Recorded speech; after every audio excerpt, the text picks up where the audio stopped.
देख रहे हैं हर जगह तबाही मची हुई है और इस दुनिया के हीरोज मर चुके हैं और हमारा एमसी गैंग बहुत ज्यादा हाँफ रहा है, लेकिन वो बैठा हुआ है किसी के ऊपर उसका गला पकड़े। उसका नाम है हेवेंग। वो एक क्रिमिनल है। हंसकर बोलता है, मुझे पता था तू दूसरों से काफी अलग है, तू उन बेवकूफों की तरह नहीं है। गैंग बोलता है, चुप हो जा। हेवेंग बोलता है, मुझे मार दे, वैसे भी तू ही मुझे मारने के काबिल है सिर्फ। गैंग्यो बोलता है, नहीं, मैं वो नहीं हूँ जो तुझे मारूंगा। मैंने अपनी टीम से वादा किया था कि तुझे मैं जस्टिस की चेयर पर बैठाऊंगा और कानून तुझे सजा देगा। लेकिन उसके मन में चलता है, मैं इस दिन को लेकर पछता रहा हूँ, मुझे इधर ही उसको मार देना चाहिए था। हेवेंग एक विलेन जो अपने खौफ से पूरी दुनिया को कांपने पे मजबूर कर दिया था, उसे सजा मिलती है मौत की। और हेवेंग के ऊपर सुपर पावर सेपरेशन डिवाइस लगता है ताकि वो अपनी पावर्स को इस्तेमाल ना कर सके। और वो इस समय जेल में है, बेसमेंट के 5वें फ्लोर पर, रैकुलस प्रिजन, जिसमें बहुत सारे विलेंस को रखा गया है। गैंग टीवी देखता रहता है। टीवी पे यही बताता है हमारे कुछ हीरोज जो मिलकर लड़े थे हेवेंग के खिलाफ, वो शामिल हुए हैं शहीद हुए हीरोज के अंतिम संस्कार में। हीरोज ऑफ इक्वालिटी ये देखकर गैंग को बहुत ज्यादा चिढ़ आता है। उतने में ही उसका बड़ा भाई आकर टीवी बंद करता है, बोलता है, तुम अभी भी ठीक हो रहे हो, तुम्हें बेड पे लेटा रहना चाहिए, टीवी नहीं देखना चाहिए। उसका बड़ा भाई रैकुलस प्रिजन का इंस्पेक्टर है, गैंग बोलता है, गैंग हो तुम्हें पता है मुझे उसे मार देना चाहिए था, मुझे हेवेंग को खुद से ही मार देना चाहिए था। गैंग बोलता है, गैंग तुमने अपने टीममेट्स को वादा किया है। हीरो बोली रहती है, हीरोज लोगों को बचाते हैं, हमारा काम नहीं है किसी को मारना, तो हमें किसी को भी मारना नहीं है, भले ही वो कितना भी भयानक विलेन हो। क्रिमिनल्स भी इंसानी होते हैं, तो उनके पास हक है उन्हें खड़े होकर जवाब देने का। गैंग बोलता है, ये अच्छा है, लेकिन क्या होगा अगर हम लोग उनके हाथों से मर गए तो? हीरो बोलती है, मुझे वादा करो सभी लोग, चाहे कुछ भी हो जाए, किसी को भी मारना नहीं है। प्रेजेंट में गैंग बोलता है, मैं उसकी बातों से सहमत हूँ, लोगों को सिर्फ कानून के हिसाब से ही सजा मिलनी चाहिए, लेकिन मेरे जैसे करेक्शंस ऑफिसर उन सब चीज़ों को करते हैं, ये बात गुप्त है। लेकिन हेवेंग को अगले हफ्ते मौत के घाट उतारा जाएगा और मैं वहाँ रहूँगा। तुम हीरो रहकर अपना काम अच्छे से कर दिए, अब बाकी सब करेक्शंस ऑफिसर्स के ऊपर ही छोड़ दो। चलो अब चले, तुम्हारी टीममेट्स इंतजार कर रहे हैं, अपनी टीम को तुम विदाई दे दो। हीरोज का फेयरवेल जारी रहता है और बहुत सारे लोग रोड पे रहते हैं। मैं और मेरे भाई भी फेयरवेल में गए रहते हैं, लेकिन एक हफ्ते बाद जिस दिन एग्जीक्यूशन डे था हेवेंग का, मेरे भाई को मार दिया गया। लेकिन ऐसा क्यों? क्रिमिनल्स को कानून से सजा मिलनी चाहिए थी। मेरा भाई करेक्शन ऑफिसर था, उसे मार दिया गया। गैंग दुख में अपने कमरे में बैठा रहता है, तभी उसे पीछे से आवाज आती है एक ऑफिसर की। रैकुलस प्रिजन की वार्डन सियन जो बोलती है, बहुत दिनों बाद क्या तुम्हारे पास समय है बात करने के लिए? गैंग देखता है उसे अलग ही नज़र से। उतने में ही सियान उसे एक टैबलेट देती है। गैंग बोलता है, क्या है ये? सियान बोलती है, इसमें हेवेंग के एग्जीक्यूशन के दिन क्या हुआ था वो है। हम देखते हैं हेवेंग को एग्जीक्यूशन के लिए ले जाया जा रहा है। हेवेंग बोलता है गैंग से, हे तुम गैंग की तरह दिखते हो, क्या तुम उसके भाई हो? लेकिन तुम्हारे पास कोई सुपर पावर नहीं है, इसीलिए तुम प्रिजन के गार्ड बन गए हो। तो तुम दोनों में कौन बड़ा है, तुम या वो? गैंग कुछ बोलता नहीं है। हेवेंग बोलता है, बताओ मुझे, तो तुम्हें कैसा लगता है जब तुम किसी को मार देते हो?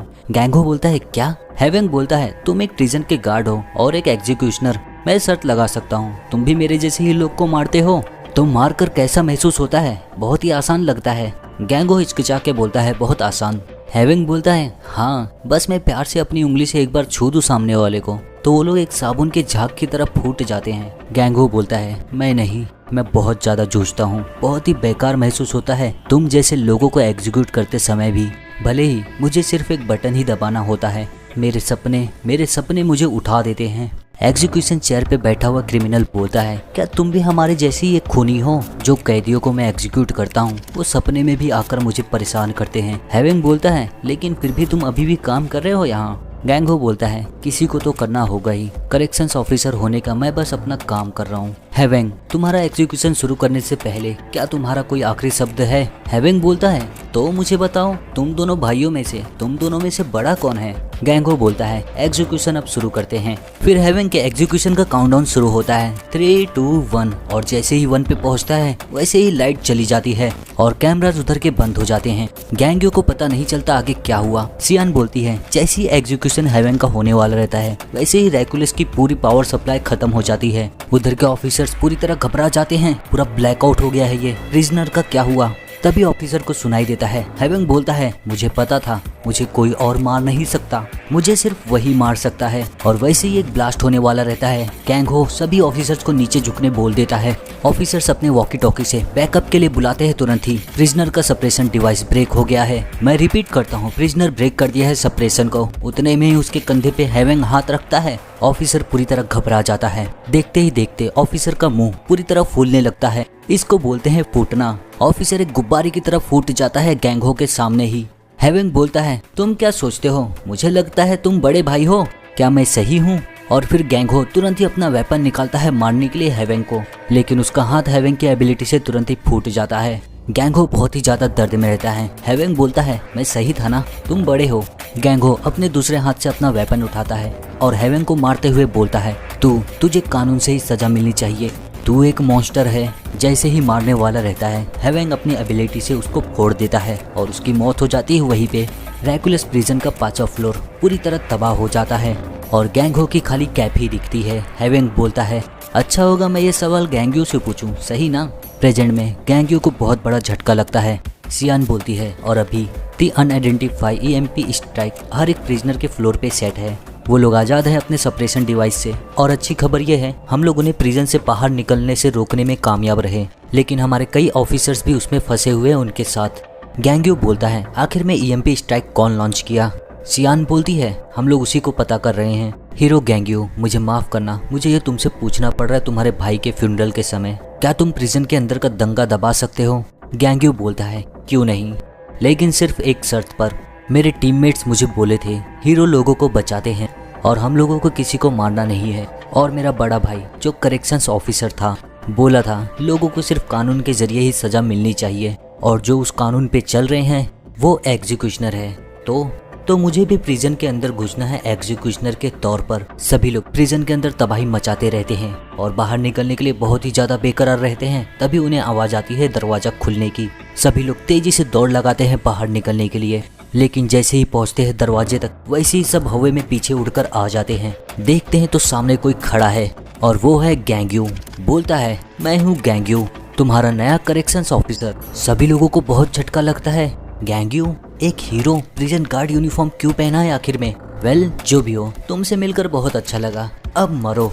तुरंत ही अटैक करने के लिए बढ़ जाते हैं गैंग्यू के ऊपर। गैंग्यू वहीं पे खड़ा रहता है, सभी लोग को देखता है आते हुए उसके ऊपर अटैक करने वाले हैं। फिर अपना हाथ उठाता है पंच मारने के लिए, और जैसे ही वो पंच मारता है, सामने वाले के शरीर में एक बहुत बड़ा छेद हो जाता है और बाकी के प्रिजनर्स जो अटैक करने के लिए आते रहते हैं वो भी हवा में उड़ जाते हैं उसके इम्पैक्ट से, और बहुत सारे लोगों का हाथ पैर टूट जाता है। कोई तो बीच से ही अलग हो जाता है। जमीन पे देखते हैं तो किसी का हाथ गायब है, किसी का पैर गायब है, किसी का तो आधा शरीर ही गायब है। सभी लोग बहुत ही ज्यादा घबरा जाते हैं। क्या है ये? गैंग्यू माइक से बोलता है, सभी सुअर लोग मेरी बात सुनो, गवर्नमेंट का ऑर्डर है, सभी ग्राउंड फ्लोर के लोग और जो एकांत कारावास में है ग्राउंड फ्लोर पे, और first basement floor, second basement floor, third basement floor, fourth basement floor और फिफ्थ बेसमेंट फ्लोर, वहाँ नीचे तक फिफ्थ बेसमेंट फ्लोर तक मैं टेक ओवर करूंगा। हेवेंग सुनकर हंसकर बोलता है, तो तुम आ गए? गैंग्यू बोलता है, मैं मेरे भाई की ड्यूटीज को टेक ओवर करूंगा, तुम सभी का तुरंत ही एग्जीक्यूशन होगा। प्रिजनर्स सुनते हैं, एग्जीक्यूशन? तू बोल क्या रहा है? तू हमें मारेगा? गैंग्यू बोलता है, तुम लोगों ने अनगिनत जाने ली है खुद से और तुम मरने का सुनकर दुखी हो रहे हो अब। प्रिजनर्स बोलते हैं, अनगिनत जाने? तभी क्यूटा बोलता है, जो 12 लोगों को मारा है, मैंने इतनी भी जाने नहीं ली है। ब्रुक्स 7 लोगों को मारा है। बोलता है, मैंने जितने भी लोगों को मारा है उससे ज्यादा तो मेरी उंगलियां हैं। किड, जो बच्चों को अगवा किया है, रेप किया है और मर्डर किया है। बोलता है, मैंने 5 लोगों से ज्यादा नहीं मारा। और तुम कौन होते हो जो ये तय करेगा मरेंगे कि जिएंगे हम? मेरे वकील को बुलाओ, हमारा हक है अपनी बात को कहने का। उन प्रिजनर्स के बीच में एक बंदा रहता है, सोचता है, ऐसा लगता है दंगा होने का माहौल हो रहा है। यह है गाविन, जो रेप करके मारा है और 8 लोगों को अलग से मारा है। सोचता रहता है, जब तक इसका दूसरे प्रिजनर्स के ऊपर ध्यान है, मैं यहाँ से भाग सकता हूँ।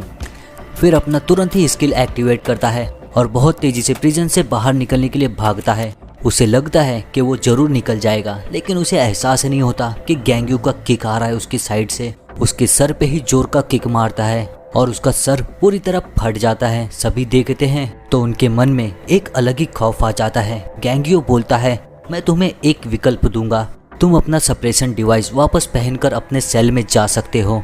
और एग्जीक्यूशन का इंतजार कर सकते हो, या फिर तुम मेरे हाथों से अभी मर सकते हो। सभी लोग सोच में पड़ जाते हैं क्या करना चाहिए उन्हें, दोनों तरफ तो मौत ही है। तभी बीच में से एक बंदा बोलता है, क्या बकवास है ये, प्रिजन में जाकर इंतजार करना ये अच्छा विकल्प है, लेकिन मरना तो दोनों तरफ ही है। और क्या पता हम लोग यहाँ तुमसे लड़कर मरने से पहले निकल जाए, तुम्हारी शर्तों का कुछ भी मतलब नहीं बनता है।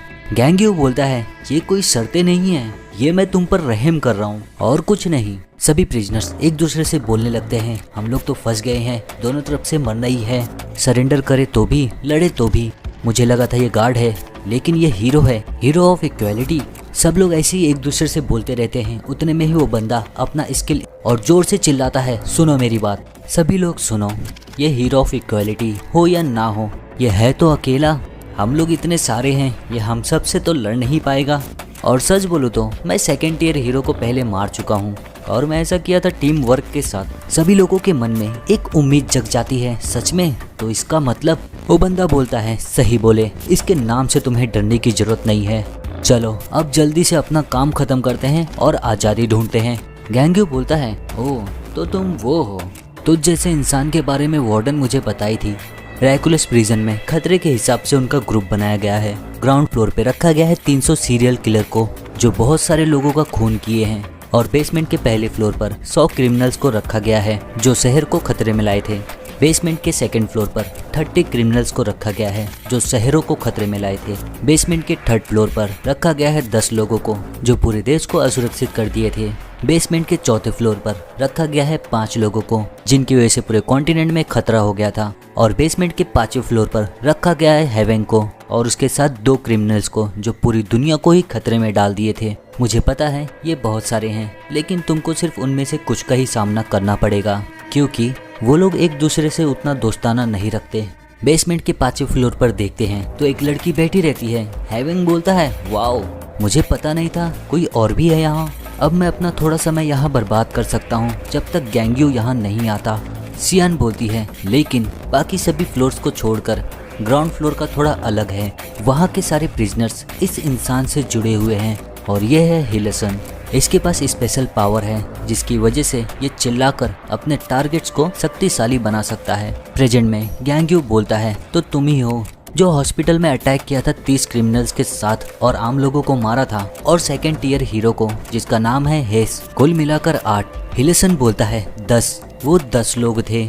और तुम्हें पता है जो लेडी हीरो थी वो प्रेग्नेंट थी जुड़वा बच्चों के साथ। गैंग्यू उसे घूर कर देखता है, फिर माइक पर बोलता है, वार्डन ऐसा लगता है मुझे थोड़ा दम लगाना पड़ेगा, ये प्रिजन मजबूत तो है ना। वार्डन बोलती है, चिंता मत करो, तुम चाहे कुछ भी करो, ये प्रिजन टूटेगा नहीं, मैं इसकी गारंटी दे सकती हूँ। गैंग्यू बोलता है, तो अब मुझे थोड़ा होल्ड बैक नहीं करना पड़ेगा। हिलेसन बोलता है, क्या तू मजाक कर रहा है, इक्वालिटी में तू कुछ करता भी था। मैं शर्त लगा सकता हूँ, तो अपने साथियों का बलिदान देकर हेवन को पकड़ा है और लाया है फाइनल टेप, मैं तुझे भी वही भेज देता हूँ जहाँ तेरे साथी हैं। और फिर तुरंत ही चिल्लाता है जोर का और अपनी पावर्स का इस्तेमाल करता है जिससे उसके आजू बाजू के साथियों को पावर्स मिलती है। बोलते हैं, मुझे महसूस हो रहा है बेहिसाब ताकत, सभी लोग पकड़ो इसे। सभी लोग दौड़ते हैं तेजी से गैंग्यू को मारने के लिए। गैंग्यू अपना पैर उठाता है और अपनी पावर्स का इस्तेमाल करता है। उसके पैरों से शॉकवेव निकलता है और उस शॉकवेव से आधे लोग तो ऐसे ही कट के मर जाते हैं। हिलेसन देखता है, क्या है क्या आखिर में ये। जमीन पे देखता है तो आधे लोगों की मौत तो ऐसे ही हो गई रहती है। फिर गैंग्यू अपने पैर को नीचे रखने जाता है और नीचे रखते रखते भी उसके पैरों से शॉकवेव निकलता ही रहता है, और जैसे ही उसका पैर जमीन पे पड़ता है शॉकवेव तुरंत ही प्रिजनर को जाकर लगता है। एकास कारावास में जो प्रिजनर रहता है उसे एहसास हो जाता है एक डर का, क्या ये गैंग्यू है। हिलेसन जोर से चिल्लाता है, क्या हो क्या रहा है ये। देखता है तो खुद को हवा में पाता है बाकी सब प्रिजनर्स के साथ, और उसकी नजर जाती है ऊपर, तो ऊपर है गैंग्यू जो अटैक करने जा रहा है सभी के ऊपर एक साथ में। अपना मोड शिफ्ट करता है, मोड 1। हिलेसन बोलता है, रोको इसे, मैंने बोला रोको इसे, लेकिन तब तक बहुत देर हो गई रहती है। देखते हैं तो सभी प्रिजनर्स गैंग्यू के एबिलिटी में लटके हुए रहते हैं। लटके तो नहीं, कट कर गिरते रहते हैं। कोई बीच में से कटता है तो कोई कहीं और से ही कट जाता है। हिलेसन भी बीच में से आधा हो जाता है। सोचता है, नहीं ऐसा नहीं हो सकता। सभी प्रिजनर्स ऊपर से नीचे गिरते रहते हैं आधे कटे हुए, और देखते ही देखते गैंग्यू लाशें बिछा देता है। माइक में बोलता है, ग्राउंड फ्लोर पे जितने भी प्रिजनर्स थे सभी का एग्जीक्यूशन हो गया है पूरा।